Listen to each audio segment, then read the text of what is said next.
What's up, everybody? Welcome to another episode of Sports QuaranTV. We're going co-host style now. Of course, myself, Chris Dobson, Jerry Green. Everybody loved the shows we had done together. We had a lot of fun, Jerry. I can't thank you for taking time out to do this. You know, you sent me a couple great photos last week. You got a chance to head down to the cottage for a bit. How are things going now, man? Are you enjoying the sunshine? She's a little warm today. She's a little warm today, and she has been for a little while, but I'm excited to be watching live sports. Now that you've thrown baseball into the mix, and the NBA's playing their exhibitions, the NHL exhibitions, and into a playoff qualifier. It's an odd time to be watching this much sports or this much variety of sports, Chris. It's a lot of fun so far. We are going to start, of course, with the QMJHL because some interesting news has started there, starting to trickle down as to how the season's going to go, what's going to happen, how the season can get underway. And right now the proposal looks like, as rumored, an October 1st start date for all the teams, potentially in the Canadian Hockey League. I know that's what President Dan McKenzie, the CHL, was looking for. But the QMJHL says we will be starting October 1st. They're making some adjustments, and I want to get your thoughts on it. And that is, they're going to break it down into 3 different divisions. All the maritime teams will not travel outside of Atlantic Canada. There will be no typical Quebec trip that they take twice a year. The Quebec teams will not be coming back through the Maritimes. This will be exclusively how this goes. Do you think this is a good idea? And, were you shocked to hear that they were going to go this route? All the decisions that the folks in Quebec City have been making have been accurate and precise and concise and no hesitation. You go back, Chris, when the rest of the regular season was canceled, which was 5 games, I believe, and the whole playoffs. If folks don't know, most teams make their bread and butter or their above budget numbers with playoff gates because they don't budget for the playoffs. And so when the playoff money that escaped them was lost, and so that was a big blow to their bottom line. But number 2 is to start this season, both economically and ethically, they're going to have everybody stay in their own region. And economically, it's going to be great because they're not going to have to travel too far. And there won't be too many overnighters I can think of. Maybe Moncton might go and St. John might go to Cape Breton for an overnighter, right. And Bathurst, same thing. But other than that, greatly reduced. So I've really been impressed with Courteau and his staff and all the people that have been at the board table trying to figure out each step as they go from the time that the season ended. I think they've been meeting it, and you got to tip your hat for the progress they've made and the decisions they've made. So one of the other announcements that were made in regards to training camp, which will be getting underway here in the next month and a half or so, is they're only allowing 30 or potentially, this is the proposals, that they're allowing 34 players to come to training camp as opposed to the 60 players coming to training camp. So, how does that affect? You got to feel for the guys who might have been on the bubble who aren't going to get that opportunity to show, hey, you know what, guys, I belong here. I deserve to be here. Those are the guys who are fringe players, probably aren't going to get their chance to show their talent. So that would probably mean, Chris, less 16 and or maybe 17-year-olds. But, I know the Wildcats, and Neil Hodge had an article the other day about the free agent pickups that the Wildcats have made. They've got to watch that number now too, right, with the roster being reduced. But I really would like to have those fellas that didn't make it last year get a real good shot at it this year as a 17-year-old. I want 17-year-olds at the camp.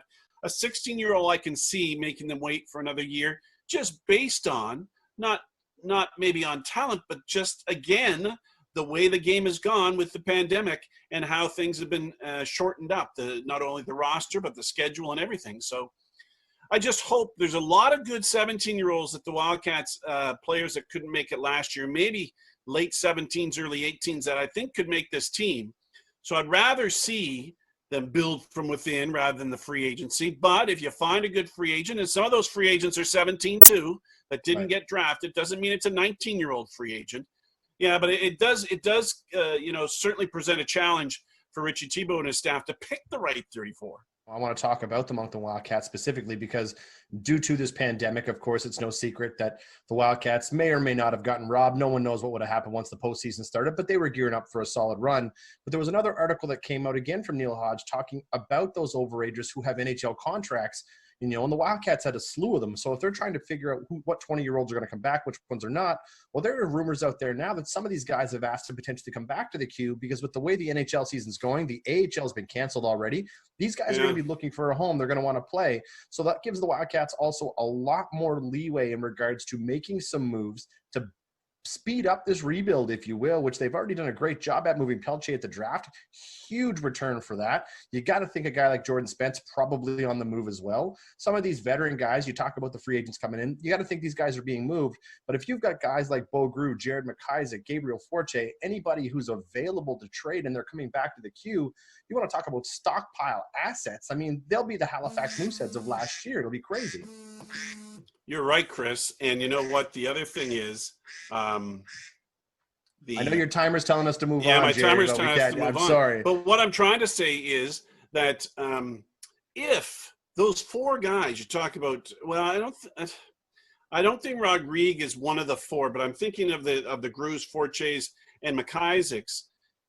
You certainly do try to move one of them. You certainly do still want to offer the Moncton Wildcat fans a good product on the ice. And if you had Jordan Spence and maybe one of those three guys still in your lineup, because again, as you say, it's going to be tough to find a place for these guys to play as an NHL team, to have them move up. And if it's NHL, it's NHL or nothing.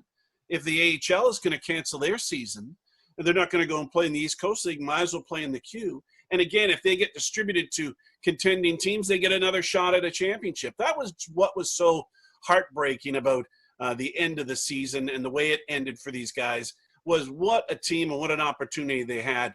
But that's the way fate is sometimes. And unfortunately, the pandemic rolled its way into North America, and we'd never know whatever was going to happen.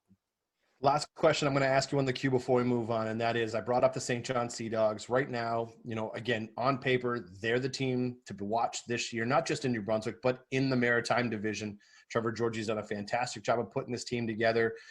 Where are the question marks for St. John, in your opinion? Do you think they lack from a defensive perspective? I know offensively their defensemen are great, but from a defense perspective, how do you feel about them between the pipes? I had the chance to ask Trevor Georgie about it. He said, the net was one area he was looking to possibly upgrade. I mean, the young netminder who was there behind Zach Coutelier last year took a great back seat. You got to think that there's potential chance to see another netminder come into St. John. But what do you think is missing there? And do you think they can go and run the gauntlet in the Maritime Division? Well, one of the first shows we talked about the St. John Sea Dogs with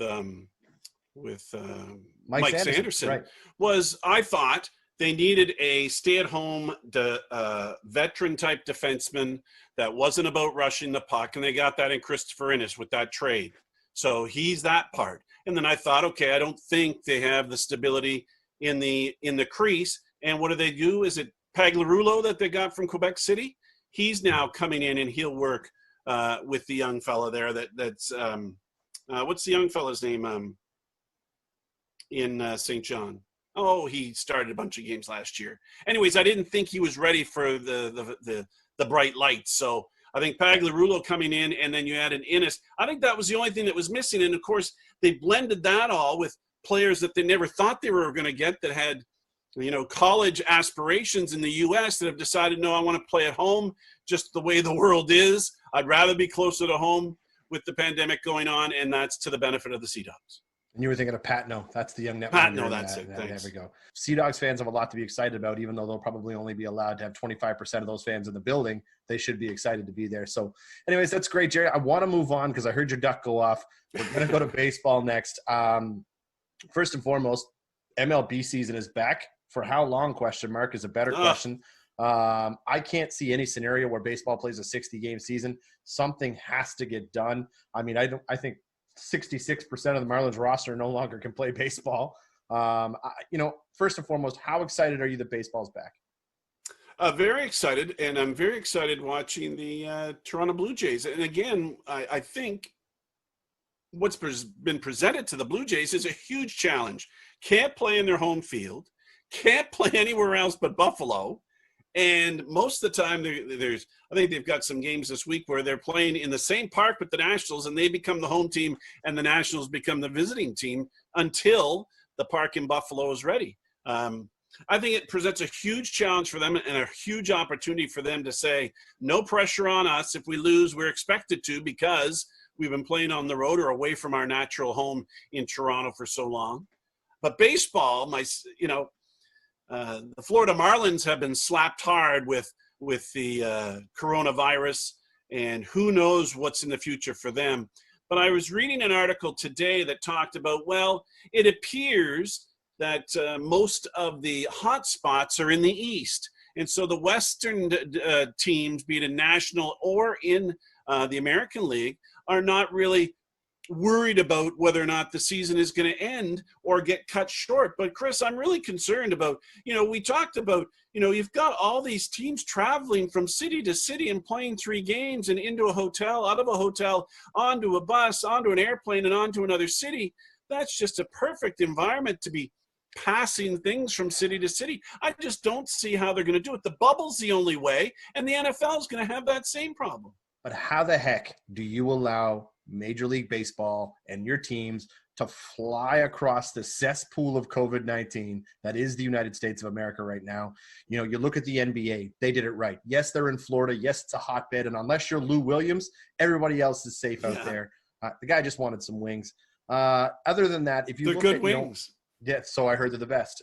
If you look at the NHL's found their 2 bubble cities, absolutely nailed that. You see the players coming on in, they quarantined. You mentioned that preseason games got underway this week. The play-in series start on Saturday. But for Major League Baseball, there's no way. There's no way these guys make it a 60-game season, which is unfortunate. And you talk about the Jays in Buffalo. The reason they had to play in Buffalo is because they got kicked out of Pennsylvania. They couldn't even play Baltimore. there. And Baltimore. Maryland. And Maryland didn't want them either. So I don't know. It'll be interesting to see. Obviously, as a Red Sox fan, the Sox are a complete dumpster fire this year, and that's fine. But overall, I look at it. You talk about the Jays, and you're right. In a 60-game schedule, playing in front of no fans, nobody gets home field advantage. There's a designated hitter in the National League now. When you see the no fan side of things, though, Jerry, I want to ask you, does it bother you that there's no fans in the building? Do you find that weird? I do find it weird. I do not have a problem with the cardboard cutouts. I have no problem with that. And I was watching the Blue Jays the other day in Washington, and Washington actually pumps in, noise on a high fly ball, let's say, to center field, then there's a little bit of applause. They've even put that kind of atmosphere in it, because really, to me, that would be something that's missing. That's why it's going to be fun to see what the NHL does in both Toronto and Edmonton with crowd noise and environment in the buildings. The simulated crowd noise for Major League Baseball, it came from PlayStation's video game MLB The Show. That's where they're pumping it from, which is absolutely ridiculous. Yeah, Jason pumped me at our producer here. Jason and I had a game there last week, and he pumped me a couple times. So he's been rubbing that in my face. But overall, sorry, Chris, but overall, I've enjoyed the games. And maybe, again, there's things that are going to change in our lives that'll never change back. And if they keep extra innings starting at second base, I'd be very happy with that. I saw 4 great games that ended in extra innings in the 10th, with both teams having players start at second base, and it was very entertaining.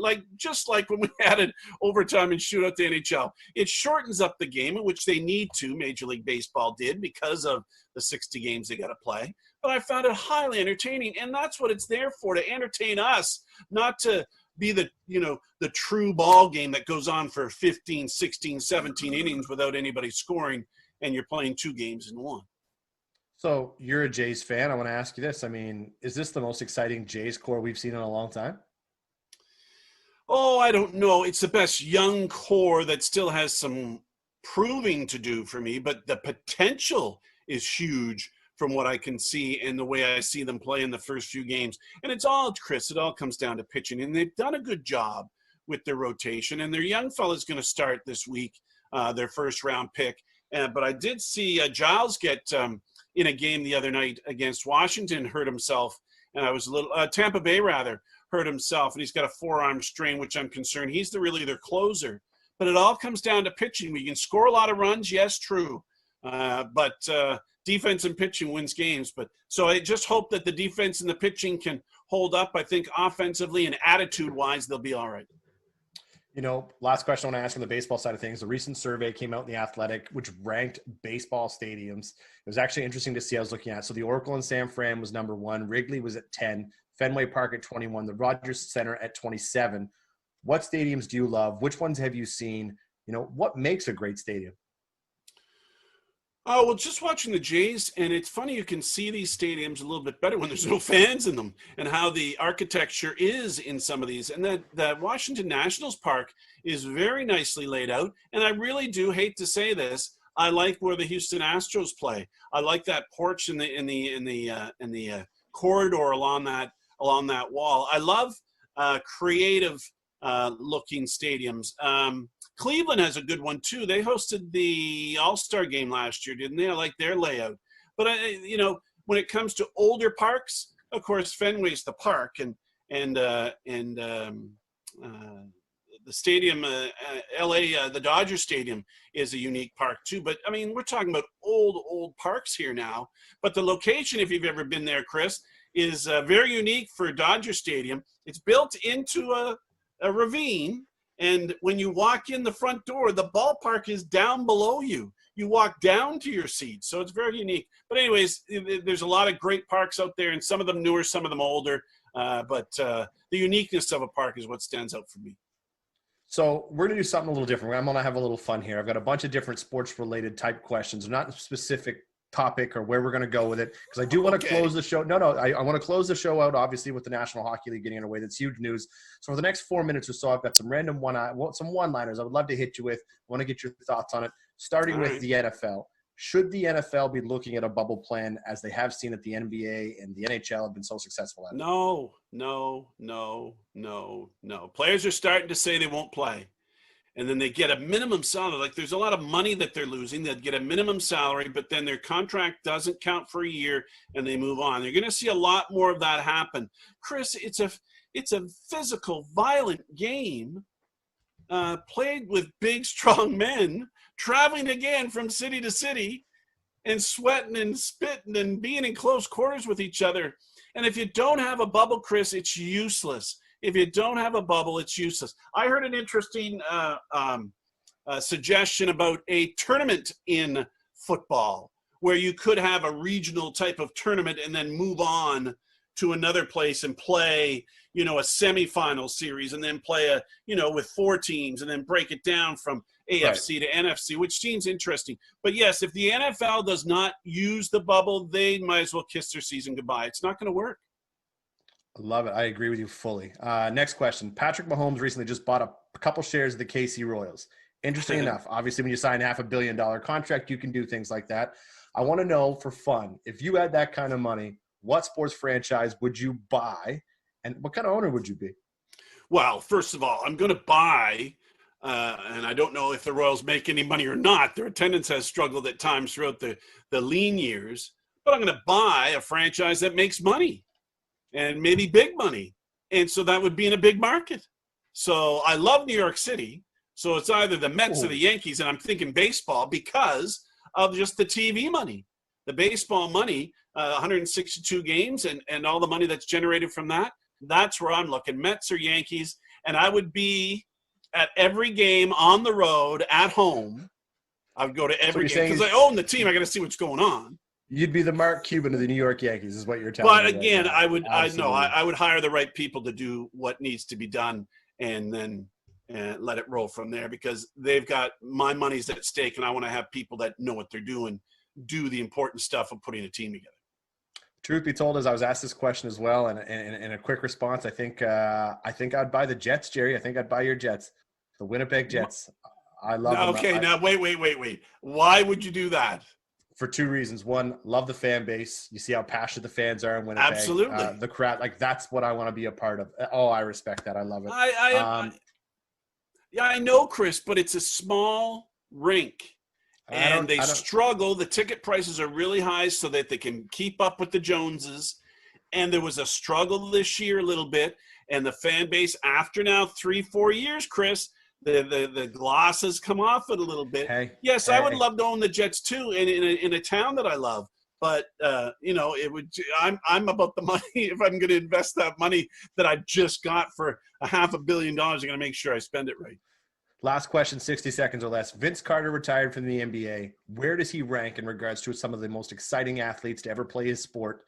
And how responsible is Vince Carter for the growth of basketball in Canada?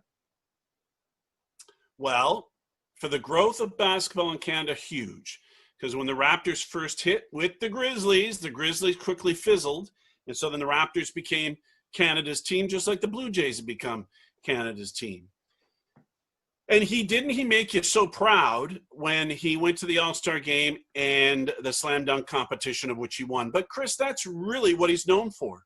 And then until this past season, when the Raptors got past the second round, which the Raptors before them had never had, led by Vince Carter, then that was the only thing we've ever talked about with Vince Carter. His dunking ability and that last play against Philadelphia that didn't go in, I don't know how many years ago, then that the Raptors, on the same day as his graduation, of course. Yeah. Yes. But yes, he's a great player and he did a lot for basketball in Canada.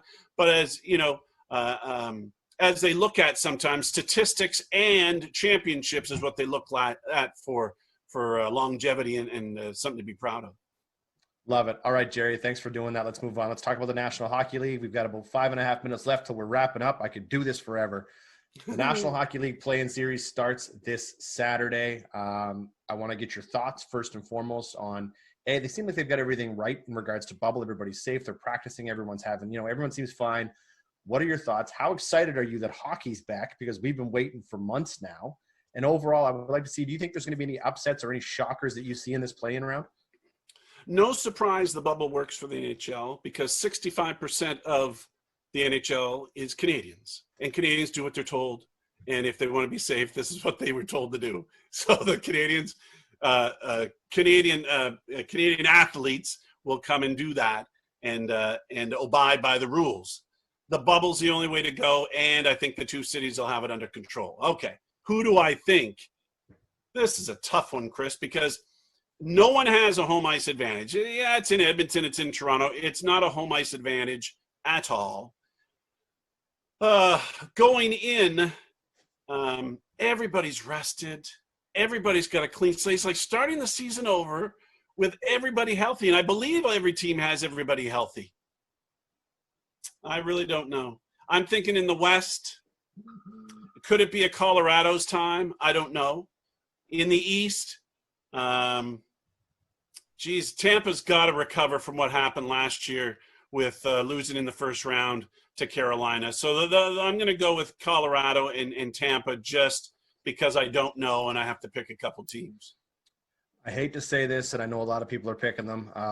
I think you're going to see the Oilers make a big splash. I think you're going to see a guy like Connor McDavid. I think he's going to take off. Although a lot of people don't know, are the Oilers a one-line team? Who knows? How will their goaltending hold up? Again, it's a short play-in round, but I'm with you. Obviously as a Habs fan, I'm not delusional to think that Montreal gonna go all the way, but at the same time, you arguably have one of the best goaltenders in the National Hockey League.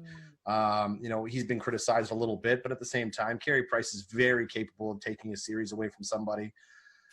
But at the same time, you're playing against arguably the best player in the world. So, as a Habs fan, I'm going to say the Habs take that series. But if they don't, 12.5% chance at Alexis Lafreniere in the draft. So who knows? What are we talking about? Are we talking about the first round, or are we talking about who's going to win the championship? No, we'll talk about the first round, I guess. Yeah, it makes sense. I got a little ahead of myself, Jerry. You're right. I'm sorry. I got ahead of myself. No, I went as far as who I thought might win a championship, which in the I think Colorado has the ability. I noticed, actually, speaking of Colorado, I got to give a shout out to Shane Bowers, who's actually making the trip down to play with Colorado. That's a huge plus for him. I more than likely won't get any playing time down there. Of course, he's just there to practice and be in the bubble. But hey, Nazem Kadri's likely due to get suspended. It is the postseason. Right. Dobson's in the Islanders lineup. No, right, absolutely. And again, it's an exciting time right now to see these East Coasters get a lot of their playing. If you look at a lot of the Q representation in the National Hockey League in the postseason right now, there's some big guys. Philip Deneau's out there, Corey Crawford. There's all sorts of names out there. But anyways, no, Jerry, I agree quickly with you. Now, Chris, hold on. Speaking of names, What about the Kraken? Do you like the Kraken? Love the Kraken, love the logo, love everything about it. Hate the colors. But that'll Don't grow. be surprised Carey Price ends up there next season. They can take his $12.5 million. That's right. Just like Fleury went to Vegas. I see this Carey happening. Price is not because going you know to where Seattle. Carey Price played junior hockey? In Tri-City, 200 I'm miles well away. aware. I'm Right. telling you. Don't The be only surprised. place Carey Price is not going to Seattle. All right. We'll see. Maybe. Who knows? Maybe. Can't see it. Shouldn't be talking to Canadians about Carey Price anyways. Oh, my Canadians goodness. fan, rather. Look, I'm not delusional when it comes to this stuff. At the same time, you know, I love Carey Price and everything he's done for the Habs, but at the same time, hockey can't – I always say this. That's how I always tell people. Hockey fan first, Habs fan second. And overall, you look at a guy like Carey Price. Do I think he deserves a title? Yes, I do. I know there were a lot of rumors floating around that potentially Colorado had called asking a couple questions about him, looking to repeat the Patrick Waugh situation that took place down in Colorado. Mm-hmm. Again, you never know. But, you know, at the same time, too, if you don't like watching the Leafs play hockey right now, you don't like the sport. Again, as a Habs fan, I hate the Leafs. But if you don't like how talented they are, you don't like hockey, period. They are that good. They have a legit back of Freddie Anderson. How's Tyson Barrie going to play? I don't know. It's going to be fun. I'm just excited hockey's back, Jerry. Just one other quick question, Chris. How much time we have? We have 30 seconds. Okay, quick question. Where does Seattle's pick? Where is that? Do they have a pick in the entry draft? Oh, I believe so. They'll do the same thing that they did when Vegas came to the league, and they'll do a disbursement End draft. of the first round? I would assume, yes. They'll have a disbursement Something like draft that? first, and then all of a sudden they'll probably have a draft pick at the end of the round. All right. Should be fun. I love, again, I'm with you. I love the uniform. I love the design, just like I loved Vegas design. The people that make these logos and the creativity is outstanding. I like the colors, everything. Of course, they're going to sell a lot of merchandise for sure.